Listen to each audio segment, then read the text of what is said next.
కళ్ళు కైపెక్కించే పోకళ్ళు కాటేస్తే కాదంటానా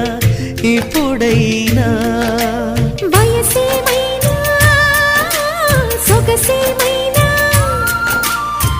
మరపించే మనసేమైనా నవ్వు నవరాత్రి నీ కోసం తీసుకువస్తున్నా మైనా ఏమైనావే మన్మథ మాసం అయినా ఎంతైనా ఇది మెత్తని మోసం